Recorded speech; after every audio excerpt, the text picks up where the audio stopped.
Sweet in the middle, meet me in the middle. It's the middle of September, and we are here with another exciting episode of the Gliders. Welcome, guys. It's been a wonderful week for a lot of us. If we remove the part that maybe Nigeria is not going to the World Cup, but I mean, it's been a very beautiful week, and this time around we're bringing you another exciting week because apart from the fact that we had a very great weekend in sports, we are also counting down just hours now, I would say, to the start of another blistering season in Europe. And I'm talking about, especially because tomorrow being Tuesday, we're going to start with the UEFA Champions League. But I mean, all of that we're going to talk about on the show. Let's bring on the guys today because, like I said, I am a Liverpool fan on the mic and when I'm not watching football. So yes, I never get to walk alone. This time around, I have turning on the show or making back-to-back appearances, consecutive appearances in Felix. Felix, how are you doing? I'm fine. From moving from not having appearances on the show for about 3 to 4 months to making back-to-back appearances, is this something I would attribute to maybe Sesko? No, Sesko moved from not starting to having back-to-back starts, both in the league and of course in the League Cup. So how do you feel? I am very excited to be here once again, but you know I am boiling. But I'm boiling for the wrong reasons. I'm boiling at the fact that Nigeria is not going to the World Cup. Wow. And in the same week, you said sweet in the middle. I think that sweet in the middle is sweet for people wearing blue. Because Man United were at the receiving end of whatever was sweet in the middle for Manchester City. Yeah, and not totally sweet for people wearing blue, but go on. Yeah, because I don't know, but it's not been a great footballing week for me. And to cap it off, we also had the social media drama of our athletes. Everything job, let's say they go south. They go south this week. And I'm not really happy, but we are back here to talk about everything that happened in the world of sports. So excited. Yeah, awesome. This is where you get to pour out your rage. I mean, you'll be allowed to. Now my diary session with this. You'll be allowed to rant on the show. But the person that I'm excited to see the most today is Emmanuel. I've not seen Emmanuel in about a month. And the last time I was on the show, Emmanuel was not on the starting 11, was not on the bench, was nowhere to be seen. Well, he's back. Welcome, Emmanuel. How are you doing? Well, always good to be back. Good to have you back as well. I mean, you're not wearing blue, you're not wearing red, you're wearing green. And green was See, honestly, if I was a Liverpool fan, I would wear my Liverpool shirt to this studio. No, it's reserved for special people. You know, not be everybody if you do 4 wins 1-4. You get that kind of thing. So when you mention Sesko and they do 4 wins from 4, we do 4 points from 4. Yeah, the only thing, when are they happy for you? You say you never do 007 like Sesko. You know that 007 something. 05 currently. No, is it 5? So don't get to that. They look us. You understand? 4 league games, 1 League Cup game. No, we are talking in the league self. 4 or 5. Okay, 4 games and 1 League Cup. So make sure say you no reach 007 and then you no go pass. But when you only reach, the way we are playing, I won't concern you. But we are not playing in Europe, so this week at least you will breathe until the weekend. So don't worry. But aside other things, it's not been a smooth week for me. I mean, I've not seen light in 2 weeks in my area. Yeah. It's been tough. Fuel upon fuel. It's sad. It's a tragedy actually. So I don't know. The team on transformer. High tension. Caused some casualties. So families demanding for compensation. NEPA, they came to fix the light. I mean, they are now PHC and but they were chased away by, Ajegule and area boys. People die, you won't come do lights, stuff like that. So that's what they've been battling all this while. So they would rather have 2 issues. You get so if you're in that situation, there's nothing you can do. The family are waiting for compensation. You won't other people they suffer the consequences and all that. So it's been tough. But football. The weekend you had to do the job, use the generator. But whip your course at least. I can imagine me in that situation. No lights, no Super Eagles to the World Cup. Manchester United doing their nonsense. So that's how it's been. But aside that, it's been wonderful as well. We hope that the dead rest in peace and comfort to those who lost belongings and again, sorry, I've been house hunting for a long time. So finally seen the place. The Lord has done it. Finally. We are starting Finally. If you reach church boy, so it was. I'm a bit right now. Congratulations to you. Why I'm very happy for you is because if you're Nigerian, you stay in Lagos, Yeah. you understand what it means to house hunt and It's finally just- get it's it. a- It's Something that you like. It is. It It's a is struggle. always a struggle. But congratulations to you. Don't worry. We'll come for your housewarming after the show. But welcome, guys, once again. So, our esteemed viewers, you guys have been the MVP. Like I said, I always love the Yeah. conversation. I'm always locked into that place. And thank you to everyone who has always been referring us to their friends. Because I know people who are getting to get to know the show from people who watch the show. So it's been awesome. Thank you so much, guys. You are the real MVP. If you've not subscribed, this is your first time you're coming across the channel, please do well to subscribe on the channel, and you will not miss out on this and every other thing we get to bring to you. I told you last week we will not be able to get the extras from the show, but this week Club Football is back, and I'm very sure that the guys are ready to give us the extras, so you get to see it when you are subscribed and you turn on the notification button on this channel. Let's quickly move to the analysis part of the show, and that's where we'll be talking about the fight of the weekend. While people were fighting for their lives, Super Eagles were fighting for tickets, there was a fight that happened over the weekend, and that's why I'm so glad that it is Emmanuel that is on shift today. Emmanuel, I'm sure he was buzzing after the fight going into that Sunday morning, and we had the fight between Canelo and Crawford. How was that? How was it for you? I'm sure that it was one of the fights you looked forward to this season, this year especially. Did it give you the entire excitement, or you think that it was underwhelming? Maybe one part of the bout was maybe a little bit higher than the other. Well, building up to that fight, it was a fight that had the potential to be one of the best fight in terms of pound for pound hierarchy in boxing. Terence Crawford and Canelo Alvarez, a lot of people looked up to that fight, and it's more like when you did primary 4, you challenge person with the primary 6, something like that. So that was what Terence Crawford had to do, moved up 2 weight classes to fight Canelo Alvarez, even though he's older in terms of age. But at the end of the day, he got the unanimous decision victory in the end. And I love it when after every boxing bout or before every boxing bout, this is not me trying to be religious, but it just sounds nice when athletes come out to say, okay, God is this, God is that, after every victory or before every fight, calling on their belief and stuff like that. And that was what Terence Crawford did. Coming up against a Canelo Alvarez, who's one of the best pound for pound fighters in the division as well, undefeated in that division. Terence Crawford as well, 41 bouts, 31 wins via knockout. So these two guys in their mid and late 30s going head to head, and in the end of the day, it was Terence Crawford who came out top in the end. It was a huge fight, and Canelo Alvarez was magnanimous in defeat as well. He wasn't a sore loser. I think you knew. When when you see lose, Zed at the 12th round, you just know this guy knows I don't lose. when you lose a fight, I mean, one thing that Terence Crawford But had I mean, over they him dragged was, it up to the 12th round, so it was it a was good fight. Good fights. Terence Crawford had a good start. He was trying to weigh his opponents, the balance, trying to study his ring movement, which was one attribute he has heading into that fight. Because I mean, a lot of boxing followers know him for how he dominates the ring as well. Canelo is just a pound for pound fighter, knows how to punch, the southpaws, all the sort of techniques in boxing. But Terence Crawford, he believed in himself, undefeated as well in his entire bouts, coming up against a man moving 2 weight classes who was also undefeated in that division as well.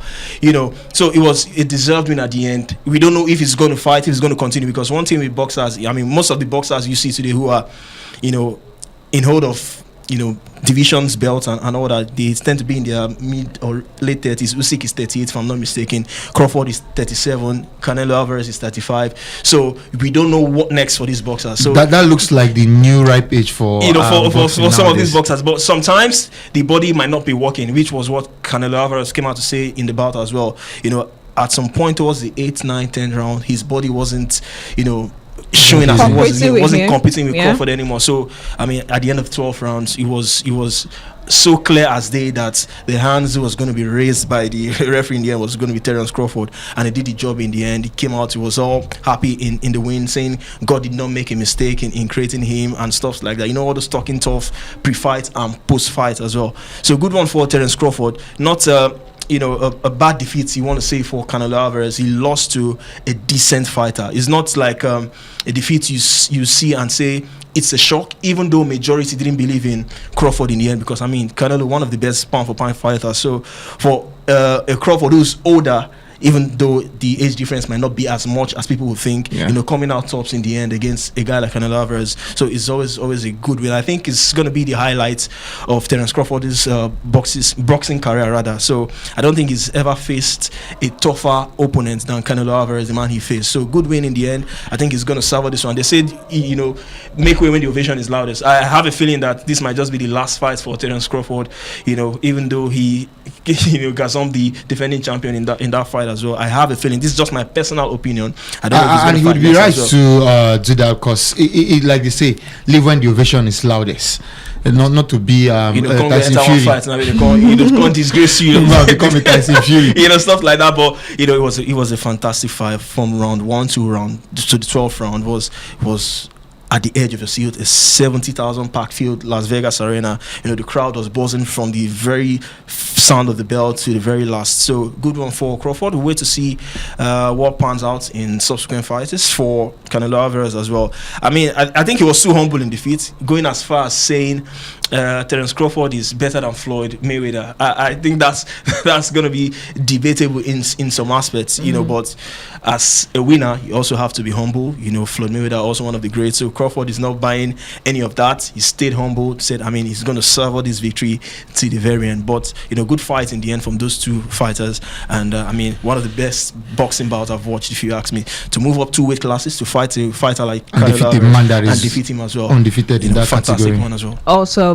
Awesome fights, good fights, in the words of Emmanuel. But let's move to what has been a nasty fight and what has been a repeated fight. And right now, it looks like a cliche fight when it concerns sports, and that is a fight between athletes and the AFN. We are coming back home to talk about what happened or what's happening, because every day, as the World Athletics Championship is going on in Tokyo, we are always getting one story or the other from Nigerian athletes. Now, what made the scene, or what was the biggest story over last week, was when Tobi Amusan, that's the world record holder in the 100-meter women hurdle, when she came out to show on Snapchat where not just the poly bag, but the kits in the poly bag. And I just find it interesting the way some of these athletes use that app, Snapchat. I'm not a big fan of I signed up to that platform. So sorry to the aggressive, but I signed up on that platform. I'm just there. I don't know what. I think you just have, once you get a hand of it, you enjoy it. But it's mostly something that is enjoyed by Gen Zs and the old, or the younger millennials. That's what I'll use. Younger millennials and Gen Zs are the ones that enjoy the app the most, because they don't understand how to use the app. But that was the place where that video sufficed, because she was posting it to her stories. And of course, for an athlete who is that popular, she has a lot of followers. And before you know it, it became a thing on social media. Now, Amusan, competing at the World Championships currently, made it to the semi-finals, and will be getting to compete in the semi-finals, and of course try to get to the finals and see if she can win it again after winning it in Oregon in 2023, if I'm not mistaken. Now, the AFN, according to Amusan, now, because there are two stories, the AFN side of the story and Amusan side of the story. Amusan came out first she came out to do an online learning, if that's the word they are using on social media now. When you see her unboxing a package, that's the word now, online learning. In that pack, she was actually really displeased, because in it, the kits that came in a small nylon bag that has if you buy package shirts, you will know the kind of bag. Okay, actually, yes. Thank you for that graphic description. When you get a package shirt, how you online on it, that's the word, and that's what contained everything. As at that time, according to the FN, like I said, because I'm going to give you their own side of the story. And what she showed us was 2 vests, looking tight, 2 pants or shorts, 1 pant, one on the, like, looked like an underwear pant. She was like, who's doing this pant? That was the word she used. And of course, she was really displeased. And then in that video, she, apart from the fact that she was criticizing the FN, she said, now you can understand why athletes are switching allegiance, in reference to the recent allegiance switch of Favor Ofeli, who also had a very bad experience with the AFN over her time as a Nigerian athlete with experiences at 2 consecutive Olympics, and that forced her to eventually make a switch to Turkey, where she's waiting for the World Athletic Federation or Commission to okay that, so she can start racing for Turkey. And that became because people are still trying to go over the grief of losing Ofeli, and Amusan is already giving hints that, I mean, if this can happen, not just her, I mean, maybe age is not on her side, but other younger athletes seeing what is happening to a person as big as Amusan can decide, okay, Ofeli moved, I can move, I have age on my side. The AFN was not having that, and the president of the AFN came out to bash that report and say Amusan is lying. He said she called her an outright liar and said that was just the first batch that was coming in batches. And because she was comparing what they got versus what other countries got, especially Jamaica. Jamaica had the US. She said something. She said if we are talking about the US is big. She went to where the suitcases, because every person got a suitcase for Jamaica, and she was like, they are actually equal in terms of administration and the kind of way that the administrators behave. Yeah. But when they are going out for international competition, they always make sure that they package themselves properly. And every time there's always a kit problem, there's always a problem with the way our athletes are treated when they are going to represent Nigeria. And then she was like, this is what happened. Now the president of the AFN came out and said that's a lie, and Amusan is supposed to I don't know if it was saying it but that was what he sounded like. She said she even flew business class. Like that is a privilege. I mean, she's our national hero, and she was like, she was flew business class, and she's lying about the kits that just came in batch. That suitcase was going to come. So now we've not seen the suitcase. It's coming in batch for somebody that was going to run the next day. She ran the next day actually, and other people have already competed. We've not still seen that suitcase, because I'm waiting to see it, and that's how it has been. That's been the back and forth on social media. A lot of fans are displeased. The FN is not taking responsibility, and that has continued, guys. I mean, this is something, like I said, it's a cliche thing. We've seen it every time there's something that concerns our athletes representing the country. When do you think that eventually we are going to get past this, or is this how we're going to continue for the nearest future? First of all, I think it's a problem if whenever there is an issue, the president of the federation is the person that is coming out to speak. Personally, I find it somehow. Do they not have like a media department? Do they not have like official communication channels that can address these issues? And if something happens once, you will say, okay, coincidence or mistake. Okay, mistake. Second time you say coincidence. If it happens the third time, fourth time, and becomes irregularity, it now shows clearly that it is an AFN problem. We've, like you mentioned, we've not fully got over Fivofili leaving us, and now we are having probably our best athlete, the face of Nigerian athletics, threatening and giving hints on possible switch. Because you were saying about age. If Amusan says today that she wants to switch, except the fact that it's going to take maybe some years for everything to finalize, she's 28 actually. People will be rushing to have her. So I find it very, very, very very, very displeasing to see that the AFN are not taking accountability. How can you be saying it's coming in batches, there are boxes, somebody is running the next day, and what she has to use in her performance for that next day competition is what she unveiled to everybody, is what she showed us, and you are saying she's like, just take responsibility. Say something came up late. When it happened with the Super Falcons, they took responsibility. They said there was a flight, and they did not even try to like dilly-dally about the whole thing, that the players were lying, or the AFN should just take responsibility. It is becoming too much. It is, and it is just because in sports and all these federations, if you decide to say want to impeach or remove people, they'll say government interference and all of that. That's why these people can last this long. On the norms, the AFN president should not be the president, should not still be the president. If things were, if it was possible to just remove and replace people, just for that Ofili. In fact, before the Ofili switch, after that first Olympics, when we had those drug test failure and all of that, then the next one, when we had the non-registration, he should not be there. But in this country, it seems like we encourage, we reward failure. with more positions, even higher positions. Tomorrow I will not be surprised they make him NSC president or NSC chairman. That's how we do in this country. You see people that have failed in the little that you gave them, and you give them even more reward to continue. So I don't know what is he trying to prove? The athletes are lying. I mean, she showed us what she had. She showed us what has arrived for the Jamaicans that are not so great in terms of administration. And I mentioned the US. This lady was counting seven kids. She had like 3 that she was going to use to the one to eat in the canteen. She has one. Different. The one to walk around before she changes into the actual kids to participate is different. The one for the podium is different. The one that they will use when they are doing their road work is different. She was unveiling big bag, and I saw our best athlete unveiling stuff from a nylon bag.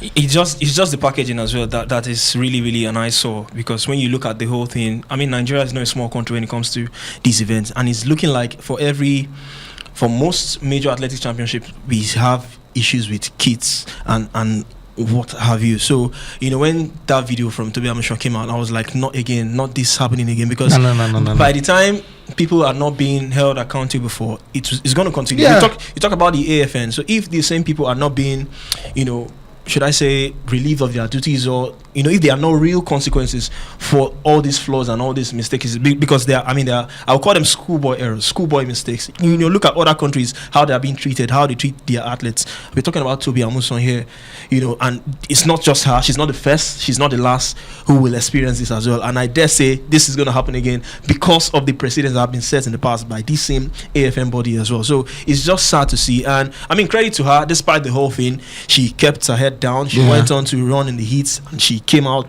tops as well. So it's one thing to have all these side distractions, and it's another thing to keep your head down and represent the country really well when it comes to the main job, when it comes to the main business. I mean, stark contrast to I think I was reading where one of the athletes was told to compete even while Samuel Ghazi, despite saying that he felt uncomfortable. He's feeling uncomfortable, and he was forced to run as well, and it was disastrous in the end for him. So it's just sad all this is happening when it comes to athletics championship, when Nigeria is involved in terms of all these kits and all that. So it's sad to see. I don't know when it's going to end. Maybe a change of personnel in the AFN board might just change things, but we know the precedents. It's just that when this happens, majority of us are not surprised. We talk about it, we're not surprised, and we move on from it as well. So it keeps happening, and it's just really sad. And credit to the athletes. Let's just keep on doing their job when it comes to the main business, and hope for a better in the future from the AFN as well. Let's hope for better, but I honestly, objectively, I am not seeing it getting better. But away from that, and a little ray of light on the performances. I mean, the athletes are putting in individual brilliance to do whatever they can to make the country proud. And one of the players, or one of the athletes who ran at the championships, which is still ongoing and made us proud, was someone who eventually broke what will I call it? Is it a streak? Yeah, I call it a streak of having a Nigerian in the 100 meters men final at a world championship. For the first time in 18 years, we had someone who will eventually make it to the final. I'm talking about Coin, 21-year-old. I need to add his age because that shows how bright the future of that youngster is. 21-year-old Coin Sola Ajayi became the first Nigerian. Looking at what is happening to Amusan, is this how I'm going to become the world champion?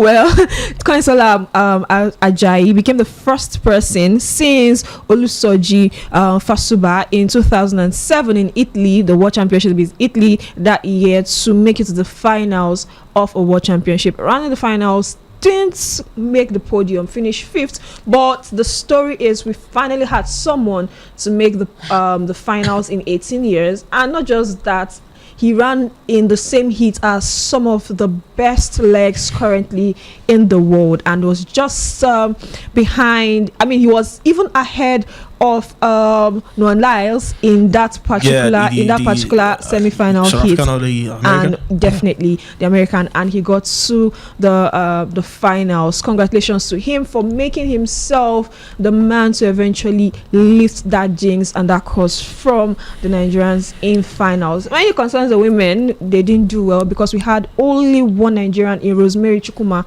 who competed and didn't make it out of the heat in the very first round. And for So a lot of we people, finished around 17. yeah, I think, yes.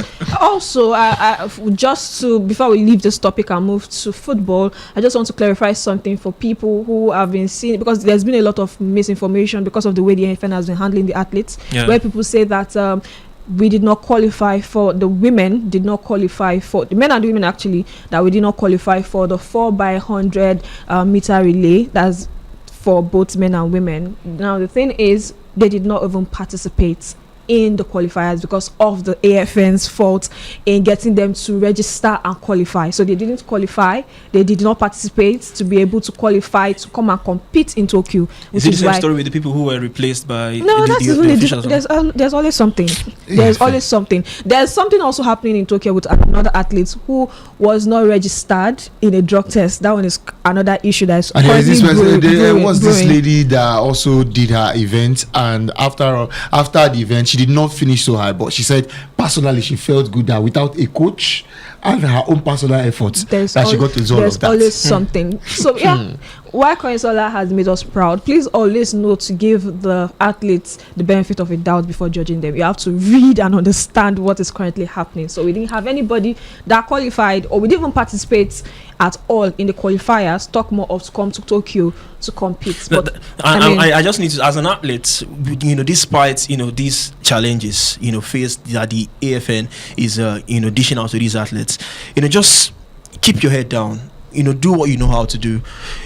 We know it might be tough to stay concentrated with the whole distractions in the end, but if you have the right mindset, I mean, whoever is watching this, whoever athlete is going to watch this, just continue what you know how to do best. I mean, look at Koinsola Ajayi now. It's going to be in the history books, for what he's achieved. Definitely. And it's always exciting when you hear young athletes as well achieving records. I was at the CA as well, where you see young Nigerian athletes, in competing in all these athletic events, and they tend to, achieve one record or the other. You could see the excitement in their face when they speak as well, the joy. So it's always exciting. So, we know the distractions will come, but if you can be able to keep your head down, do the job. If you are a track and field runner, just focus on your heats, focus on the race, do the very job. At the end, if you feel like you want to switch allegiance, it's your choice.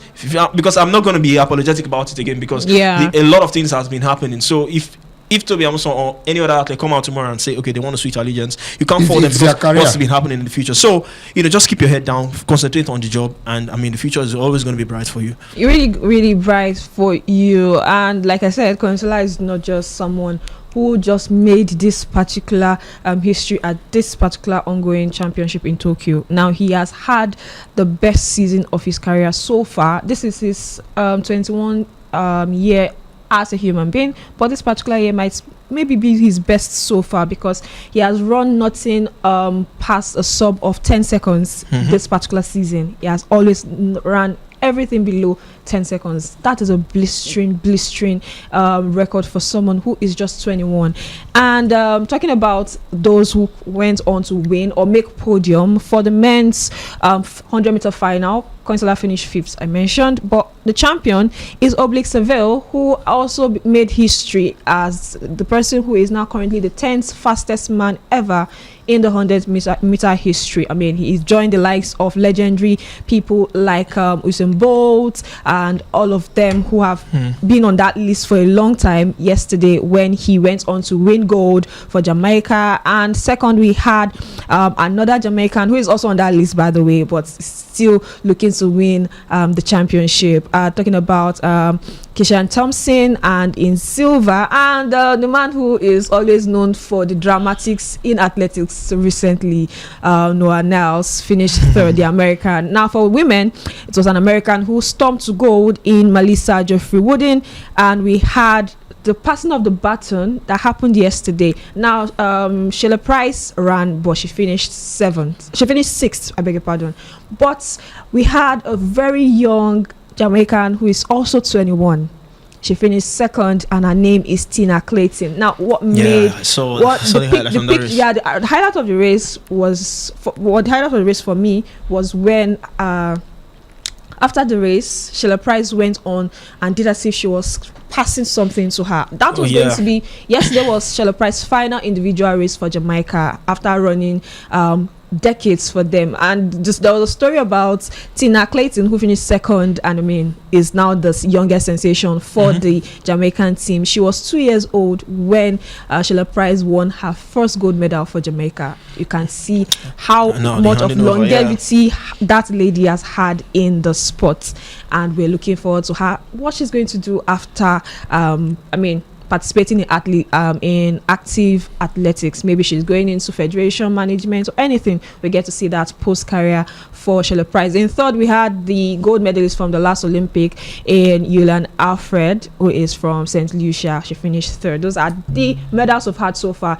in the 100 meters. We're still looking forward. By the time tomorrow, we'll get from the 200 meters and of course the 100 meter hurdle, where we're going to see the semi-finals and the final. Remember that Tobi Amusan is still in contention and looking to eventually maybe make podium. She's one of our best chances of making podium at this championship. We went with 15 athletes, so yes, this is one of our best chances of making podium in Tobi Amusan. Moving away from athletics, let's run back to the round letter game of football, which I know you all love, and let's start from some of the best matches we saw over the weekend. And just so we don't dwell on league football too much, because we have a lot to talk about in the Champions League, let's start from that game that happened in the Serie A.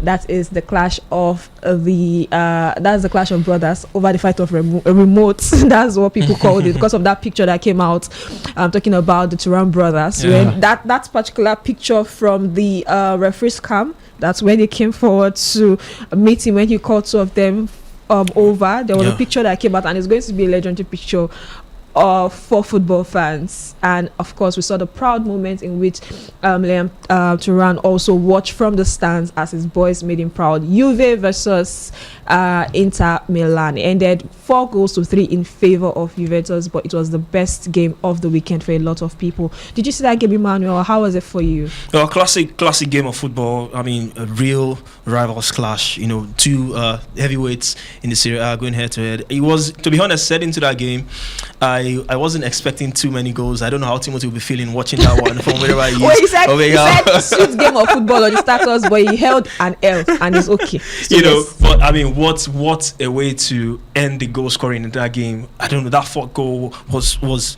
a pie driver from long range after so many goals we've seen in that game. So, but deserved win in the end for Juventus. Kefrem Thuram getting the better of his brother as well. You know, Marcus Thuram. There was also when camera pans out at full time, Kefren Thuram was celebrating. There was an image of his brother as well by the side, looking dejected and stuff like that. And then there was the fact that the brother was doing his brother celebration. So you get of raising his jersey. You know, and their dad was watching as well. Two of them. I'm wondering what it would feel like for Lilian watching those two play against each other, because he was a Juventus player and a legend with Juventus, and his first son plays for Inter, and now his second son is playing for Juventus. When he's watching, I would love a camera on him when they score. I want to see if Inter scores Juventus, does he celebrate? You don't know which side is Juventus scores, does he celebrate? You don't know which side he's going to be on. But of course, they are both his sons. I'm sure he kept a cool face. He looked like a really proud dad, and Gen Z will say he ate in giving birth and training those two boys to become who they are. And I love the camaraderie between both of them. Every time they get close, you would always know that this one's senior. when the two of them are playing, just that Egbon, what's his name, would always want to tap Marcus would always want to tap him, and he's always like that, big brother.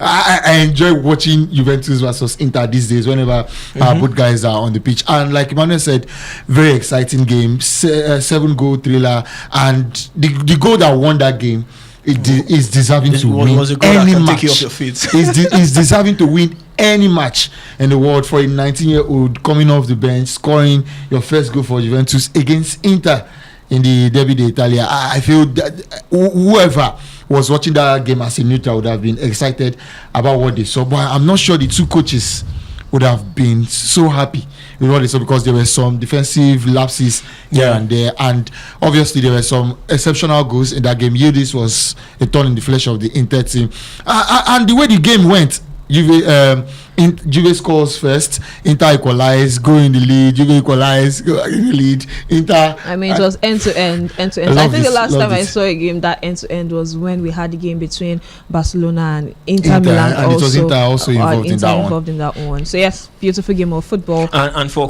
Christian Chivu, the coach of Inter, he's not had a solid start, and these are the games you want to make a statement. These are the games you want to stamp your dominance. I mean, I know Juventus are not a small team. They are your rivals, so it's always hard to get a win against them. But the way they lost that game, I felt it would have been very, very devastating for and it is especially important for them to get in the act very fast, because Napoli on the other side are getting the business done, and they are looking like very smooth this season. They are looking very smooth. Antonio Conte is looking like he wants to build something, like he did with Juventus when they went to that 4 straight league titles that they won. Napoli looking exceptional when you watch them play. It's looking very much different to the Antonio Conte that we know from previous time, how his team played. This one, Napoli look very exciting, and Inter dropping points. AC Milan will win today, draw the next day, win the next one. You went to similar fashion, but Serie A is giving some excitement to look forward to in the season. Yeah, obviously. I think from last season we also enjoyed the Serie A, and it gave us a little hint of what we to expect this season. Is definitely different from what we used to have when we knew that Juve was always going to win the league. Right now, so there's always somebody looking to dethrone you if you do not get your act together. They've not had the same league winner in the last 5 years. Yes, yeah, we've not had that. And if you like I said, someone's waiting to dethrone you, and we saw that happen with Inter last season. Despite leading for a long time, eventually they were dethroned at the end of the season, missing out on winning 3 trophies.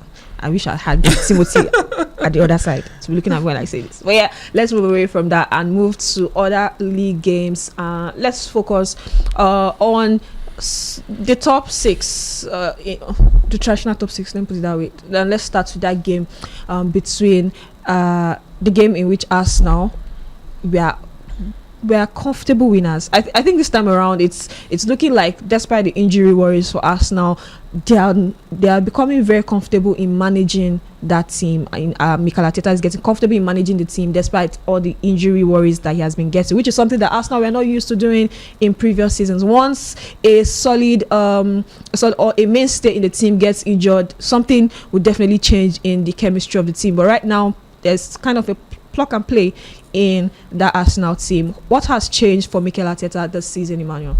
Well, I think when you've got new signings in, there's always going to be that fresh energy that comes when you've got, I think Arsenal, they got more than 5 new signings that joined the team just before the start of the season. So it's always fresh energy around in the dressing room when you've got new players in the squad. But in that game, I mean I wasn't expecting anything less. I wasn't expecting any new manager bounce, even though I didn't see Nottingham Forest going for a manager like Ange Postecoglou, because I mean he was a manager Arteta got the better of when he was in charge of sports. So I was expecting same result. No threats from Nottingham Forest in that game. Arsenal without Odegaard, I think Eze was running the show as well. Gyökeres is also showing that when he gets that opportunity in that goal scoring positions, he can always capitalize, even though sometimes he tends to have fewer touches of the ball. But when he gets the chance, that few times he gets it, he's always going to deliver, and the chances he delivered with aplomb for Arsenal in that game against Nottingham Forest. So I mean, unlikely goal scorers will be Mendy getting a brace, I think, for the first time in his career where he's going to score 2 goals. These are the sort of games where these things can happen, where goal scoring can come from an unlikely source. Who would expect a Zubimendi winning a header to score for Arsenal in that game, for all their set piece dominance, for how he made that run into the box, connect with Trossard cross and head up one into the back of the net, winning a header off Nico Williams as well. So 9 out of 10 times you don't expect a player like Zubimendi to be leaping that high to win a header. So these are the sort of games you expect Arsenal to be winning. I mean, they were so dominant in the so-called small teams, lesser teams in the EPL last season as well. So Arsenal coming up against these teams, you expect them to blow them away more or less when it's being played at the Emirates Stadium. So it's always going to be a one-route result for Arsenal. So decent game of football. The passes were free-flowing. Eze was, dominating that left-hand side, timing his runs to perfection as well. So it was a beautiful game, deserved win for Arsenal. Nottingham Forest, I fear for what will happen. I fear for Postecoglou. I fear for how things are going to pan out there at the City ground with Nottingham Forest. I felt it was a wrong decision to let go of what's the man now, Nuno Espirito Santo as well. So we'll keep our fingers crossed. Still early days, 4 match days into the season, but it was an expected result for me for us now. Dominant display, dominant performance, and a well-deserved 3 points in the end. Yeah, well-deserved 3 points. And while I feel like that was belittling of Nottingham Forest for what they achieved last season by calling them a small team against Arsenal. I mean, the competition in which they went toe to toe with, they almost made top 5 last season. So we'll come back to that when we come back from this commercial break. Stay on. This is still the Gliders on Bet WGB TV.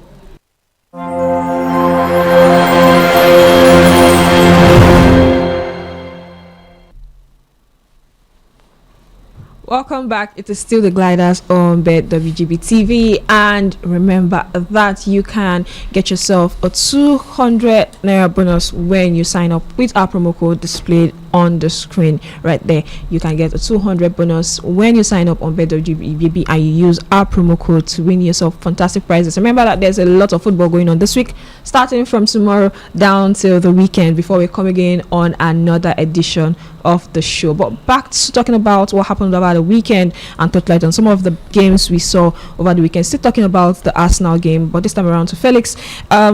We had the issue of people complaining that Arteta not having an outright striker being the issue in which he was not able to stay in the race until the end. I mean, at some point he went toe to toe with Pep Guardiola until the final day of the season. 2 seasons ago, last time out, he also finished second behind Liverpool, and the season before he also finished second behind Pep. I'm talking about 2 seasons ago was toe to toe. Last season he kind of deviated long, and it was confirmed early on before the end of the season that Liverpool were champions, unlike the one we had where it was until the final day that was going to be announced. Now he has a striker in Gyökeres who has scored the highest number of goals. I think he has the highest number of goals in the league right now. Haaland. Haaland. Oh, sorry, that was before Haaland. They were joint top scorers before Haaland came on. You're going to talk about Haaland. we don't fear Haaland. Anyways, we're going to talk about Haaland in the next game we're going to be previewing. But for Arsenal and Arteta, do you think that this is finally the time in which Arteta has no excuse and would get to win because he has someone as lethal as Victor Gyökeres in attack? Yeah, I didn't necessarily feel like Arsenal's they had the fact that they were not playing with an out-and-out striker, but I had issues with Arsenal creating from open play more than striker missing chances. But with the front three that they played against Nottingham Forest, he just showed Gyökeres is a player that wants the ball early. I can tell you, if Martinelli was in the position where Eze was, Martinelli probably controls that ball, he won't play one drops it head down, the defender recovers. But Eze being the creative player that he is, and knowing how to deliver or put it on the table for the striker, one time ball to Gyökeres, slots it into the back of the net. On the other side of the pitch, Madueke is also delivering with some creativity. He had a really good performance against Nottingham Forest. If the man of the match in that game was not Zubimendi, I would have, if I was allowed to vote, I would vote Madueke in that place. And for the first time in a long while, in his Arsenal career, Arteta does not have any excuse, because every position right now, Arsenal have at least 2 players that can do very solid job in that position. You would think Mosquera was Saliba against Nottingham Forest, the way he was playing, so composed on the ball, all of that. But going back to the striker question that he asked, no more excuses for Arteta. He has to win the league this season or the Champions League, because I'm not sure at this point, 5 years in, going to, by December it will be 6 years. Anybody will accept an FA Cup. Nobody will accept FA Cup, Carabao Cup. except maybe he gets to the Champions League semi-final or final and loses to the eventual winner like they did last season, and fights for the league till maybe the last day of the season. Do you think fights to? That's what he has been doing. I think something the fans will look with. Okay, if you bring, who are you going to bring that can elevate us to that champion level? If you let Arteta go, but he has this striker now that the only thing you can is when he sleeps, he's thinking goal. When he's alive, when he's awake, he's thinking goal. He just wants the ball in very dangerous position. He had one shot that he rifled over that hits the crossbar in that game. The interchange, he started the play, gave the ball to a player on that overlapped, and Madueke returned the pass to him, and very, very tough shot that he gave the goalkeeper there that struck the post. So I think right now Arsenal are in a very good place. They have creative players that can create chances for the striker, and they have a striker that is very deadly and ready to put the ball in the back of the net if you give him the space. Yeah, talking about someone who can put the ball at the back of the net, and we are talking about managers right now. Now we're moving away from Arteta down to Rúben Amorim and talking about his philosophy. The aftermath of the Manchester derby is not just defeats to Man City, 3-0 goals from Haaland and of course Foden. The aftermath is what he said after his at the presser, where he mentioned the fact that if he's not going to change his philosophy, and if Manchester United wants to change the philosophy, talking to his employers in the Ineos, he said they can change the man. He didn't say they can change the coach. He said the man. Obviously, everyone knows that he's talking about himself. We are talking about that philosophy. Now, Felix is the Man U fan. Do you think that at any point in time he's going to get better with the system that he is saying he's never going to change, no matter what you guys want to do? So when people talk about system formations, I don't necessarily think he's not the first coach to play 3-4-3. Antonio Conte won the league with 3-4-3. At Crystal Palace, they won the FA Cup and the Community Shield playing 3-4-3. But the first time I used to play 3-4-3. Yeah. No, I'm saying there are managers who play that system and do well. Yeah.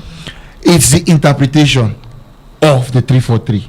That's where I have problem. And all through the summer, through last season, when after the first couple of games when I saw it, I just knew there were going to be issues.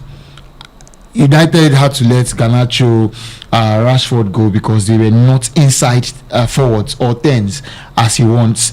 And I always knew that's going to be the issue with anybody else that is coming into this team. Because if you look at the biggest teams in the world, the top teams in the world, almost every top team, PSG, when they build with a 3. You would see Pacho in the middle, Marquinhos goes to the right, Mendes, Hakimi goes to hug the touchline. Then on the other side, you have Kvaratskhelia holding on the width. Players who can beat players one-on-one. When you leave them. At Man United, the Man United coach is so rigid. There's no fluidity. It is very easy to prepare a game against Man United, to prepare to play against Man. You know where everybody will be at every point. You can predict his lineup. If you cannot predict the lineup, you can predict the shape and how they are going to implement. And that, for a top club, for a top coach, that is a very bad thing to have. You can succeed doing it that way in Portugal. In Portugal, Rúben Amorim is gold standard for coaches. If you look at the coaches that has won the league in Portugal, and Conceição went to AC Milan, could not do 1 year. We have Marco Silva. He went to Everton and then Fulham. That's where he's stuck now. The current Wolverhampton Wanderers coach is a former winner of the league. He's stuck at Wolverhampton Wanderers. There are a few others. In the second season. If you go to a league like the Premier League, you have Pep Guardiola, who has won the Champions League. You have Ange Postecoglou, who has won the Europa League. You have serial winner of the Europa League in Emery. You have Maresca, who has won the Conference League. You have David Moyes, who has won the Club World Cup. David Moyes, who has won the Conference League also. You have Anslot, who has won the Premier League and the Dutch League. You have managers who have won major titles. Yeah. Coming from, and all of these when they come, Oliver Glasner, Europa League with Frankfurt. They tinker things. They try to switch things. You cannot come into and say, this is where I want to go. If it's not working in game, we still stick with that. It does not work that you go into games, you prepare plan A, plan B, plan C, and sometimes even plan C that you do not have when you get on the pitch. Yeah. When I saw the Manchester City lineup yesterday, I just said, oh wow, look at what Pep Guardiola wants to do. And immediately when they got on the pitch, you could just see it. Sens Doku, go and be one-on-one with Lenny Yoro. He's not comfortable He's a centre back. Centre back wants to fight with a striker, not with a winger that has space and that can dribble. Go and beat him there, kill him. Phil Foden arrive late into the box behind Bruno Fernandes and Ugarte. They go forget say you did there. He scored the goal. Manchester United manager does not think that he will just put those players, tell them stand there, and your best players are not in their best position. If you have Bruno Fernandes has created over 500 chances since arriving Premier League, and you are playing him that deep. You have Casemiro and Ugarte that can play in that position, push Bruno to the 10. No, Bruno plays deep. Mbeumo scored 20 goals in the Premier League. Now Mbeumo is facing Man United goal when he's receiving the ball instead of facing the attack, like instead of facing the defenders. So is the interpretation of the 3-4-3. The 3-4-3 is not a problem. It is more of a structural problem. His interpretation of the 3-4-3, that is where I fought Rúben Amorim. And when he's trying to play those reverse psychology, I would not change. Instead, they should change the man. I think he's trying to put pressure because he knows where the club are now. Yeah. The fans will tell you don't bring in Louis van Gaal, Champions League winner, World Cup finalist. You know what? We don't bring David Moyes, handpicked by Sally Ferguson. You know what? We don't bring in Jose Mourinho, Syria winner. You know what? Eric Ten Hag, you know what? Ole Gunnar Solskjaer. We can't keep on changing managers. That's what Man United fans say. But who said you can't keep? You cannot change 24 players. You can change one manager. So if he's thinking that reverse psychology of if I tell them I will not change, you either change the man, would make them switch up and not maybe fire him. I'm not sure how long that can work. For me, I don't know if he's going to believe that his system is going to ever work. Credit to the man, sticking to his beliefs, sticking to his philosophy, even amidst the whole pressure. Because I mean, we've got people like that. You know, no matter what, they're not going to change their belief. They want to stick to that till they become successful. Arteta started his Arsenal career with 3 at the back. You know, but one day FA Cup, then switch to 4. But you know, not everybody tends to tend to change their belief no matter the pressure. So you have to give him credit for that. But you know, for a club like Manchester United, does he have much time? Because I mean, you want to look at other managers who are successful now. You know, some tend to take several years before the stability comes in and they get their desired result from the respective clubs they manage. But will Amorim get that time? Because what has been happening in a club like Manchester United, like you mentioned, the recent changes of managers. So will they pull the trigger again and let go of Amorim? Because this is a man. But then you can only ask for more time when you are showing signs that progress is happening. This is 31 games in Premier League. That's he has not won back-to-back Premier League games. My guy with the hair, we are back to start again. To be honest, that's a sackable offense. I think how many wins? Less than 10 wins as well. 31 leagues. 4 points in 4 games this season. I think another thing that's wrong is too many square pegs in round holes. If you ask me from that Manchester United side, because looking at that game yesterday, like you mentioned, Bruno Fernandes playing him that deep, he doesn't. I mean, and allowing Dogu to go. His passes from deep can be fantastic, but those defensive awareness, playing as a deeper midfielder. I mean, it was one of the reasons they considered one of the goals against Manchester City. Luke Shaw has gone past his best. We know him as a left back, playing him as a centre back as well. It's always going to be really, really tough for a team like Manchester United. Ahmad, who had that decent run at some point last season, playing as in his natural position. Now you could see Ahmad. Now you're playing him as a wing back. So I think too many square pegs in round holes for Manchester United. The philosophy might be right, but maybe the personnel he's using to, execute those philosophies might just be the problem for Manchester United. So, but like I said, I would always give him credit for sticking to his belief. I like a man that sticks to his belief, but I also like a man that also knows when what you believe in isn't not working in a particular environment. Survive. Well, talking about someone who is very quick to change his belief, change his style when it's not working. Talking about Pep Guardiola yesterday, what you saw with that Man City side that played against Man United. Well, some people say it's a very bad Man United side. Do you think that from what has happened in the last 2 games, they were lost back-to-back games? Do you think that you've seen anything different in what he has been able to put out? Obviously, we have Donnarumma starting in goal, and that was also really visible in their performance yesterday. Do you think that this from now on we're supposed to see something really different and something that will be like a statement from Pep Guardiola going forward in the season? One positive was Rodri. Rodri is they're trying to build his fitness. I mean, you could see rusty. Exactly. That was what you could see. some bit of rustiness in Rodri's play yesterday. But 3 games in a row for him now. That's why I said they're trying to build his fitness because the games are coming thick and fast now. The Champions League is coming up. The cup games are also coming up as well. Guardiola is not scared of making big calls. We know Donnarumma is a big goalkeeper. They got Trafford. They signed him back from Burnley for huge money as well. You've got to feel for the goalkeeper because when you have a goalkeeper like Donnarumma, you're gonna feel sad for a goalkeeper like Trafford. But throwing him straight into the lineup to that such game, a Manchester derby, and you could see what he brought to that Manchester City goalkeeping position as well. Made some decent for a goalkeeper. We don't know too much to be good with his feet, but he can make crucial save. But he showed glimpses yesterday. Even though people exaggerate, but people are using Ederson standard to rate Donnarumma. Donnarumma is a decent level kind of ball playing goalkeeper, and that's I say, like I said, it's decent, but not to Ederson standard. But he showed glimpses yesterday. Then Doku as well, came to life for Manchester City. It was a thorn in the flesh for United defense, and like I said, Guardiola not scared to make big calls. O'Reilly starting at left back for City as well in such game in the Manchester derby. Playing at the Etihad is always a good avenue to start those young bloods. If it's an away fixture, you tend to understand, but playing in front of the home fans as well against the Manchester United side, making that big call, starting Kuzanov as well in an unfamiliar position. So you manager will think you also know that Guardiola has got balls as well. Sometimes he's not scared of making those changes as well. But in the end, Haaland does what he knows how to do best. You give him a chance at goal, he's always going to take advantage as well. Good goals from. I think right now he has the highest number of goals. He has, I think, 5 goals. I'm talking about overall. Now. In the Manchester derby. Not too far away months ago, he scored. I think there was a Manchester derby where he scored hat-tricks as well. People try to call them the owners of Manchester United yesterday, and they will not go wrong. So Guardiola big calls again, doing the justice for him as well, and then Doku coming to life. Doku sometimes he wants to do those dribbles, those body movement, but releasing the ball on time before the runner can run into an offside position. It was resulted in one of the goals for Erling Haaland as well.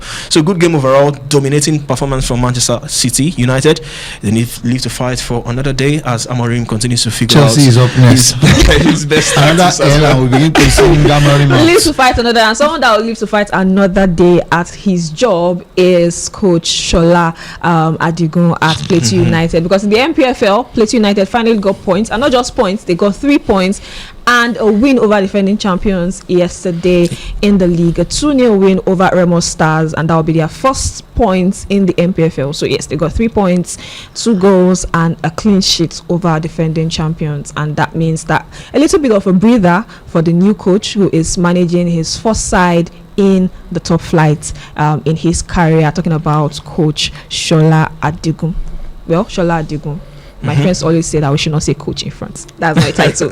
But you get me. And that's some of the things that we saw in the MPFL. Oh, well, the other thing is Eimba are always going to be contenders, because right now they are topping the league. They've not lost this season. They've not conceded this season, and they won away at Bayelsa 2-0 yesterday. But despite the whole shake up and it's just a reminder to everyone that they are always going to be title contenders, no matter whatever is happening with them in the club, and they are still proving it and proving why they are the biggest club in terms of history, pedigree and everything in the MPFL. But let's move away from that and talk about the Champions League, but just after this commercial break.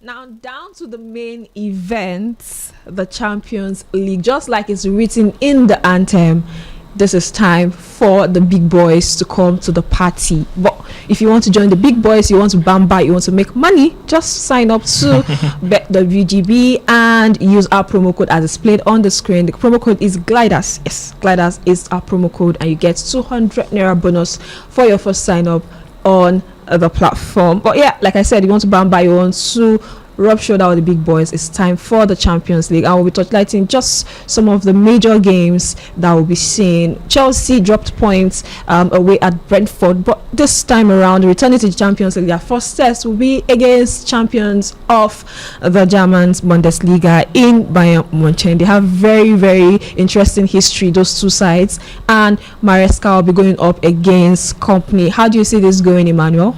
Well, tough game. One of the games of match day one, Bayern Munich against Chelsea. I think there will be goals in that game. Chelsea heading into that game fresh from that draw against Brentford. This past weekend in the Premier League. I mean, for Bayern Munich, is always the Champions League. There is nothing they're going to do in the Bundesliga that might surprise. That might surprise many people. So it's the Champions League for Bayern Munich, and Vincent Kompany. It will be interesting to see how far he goes in this season's edition of the Champions League. Chelsea making a return as well. I think this might just be a shaky start for Chelsea in the Champions League. I see Bayern Munich getting the. I know you won't be happy with that one, but that's where I see this one. I mean, it's a marathon, not a sprint. Bayern will be too strong for Chelsea on that match day one. So Enzo Maresca still trying to put his side together. I've still not seen much of the new signings apart from João Pedro for Chelsea, who's impressed us. Like it's supposed to be so far. Jamie Gittens, Estevao has had glimpses, but still not there yet. Still very young. We want to give him the time, but still putting the team together. Enzo Maresca, but Bayern will be too strong. So that's that game. I think Bayern will have the better of Chelsea in that except maybe you're using the Brentford game to judge Chelsea. I think Chelsea will pose huge problems for Bayern. The what's it called? The Brentford game. I think there were a lot of fatigued players. A lot of players who went on international duty far away to South America. Enzo Fernandez, Caicedo, João Pedro. Estevao was down with I think he had a flu. So there were a lot of players who were coming from, and they were in that starting lineup. Against Bayern, they should be fresh, they should be well rested and better. I think it's a 50-50 game. Bayern playing at home is the slight edge. If the game was on a neutral ground, I could tip Chelsea. Pick a team to develop balls. Say once. I see a draw. You see a draw. Well, it's the group stage, so you can't escape with that, because you can get a draw that game and move on. True. We still have a lot to do in the group stage of the Champions League. That game is at the Alliance. No, I think Bayern will get the better of Chelsea. I Wednesday is just a few hours from here, and I would love to see Nicolas Jackson score. That's true, because Jackson will most likely be facing his old side. That's if he gets to start in that game, or he gets to come on from the bench. Another big game that I'm looking forward to is a game between Liverpool and Atletico Madrid. Felix, how do you see this one panning out? Yeah, finally Atletico got their first win of the season, and Liverpool have been very, very, very incredible in the Premier League. 100% start. 100%. They've not played to their best. They've not played they've not maxed out, but they've gotten 12 points. That's something that should scare teams that they would come up against.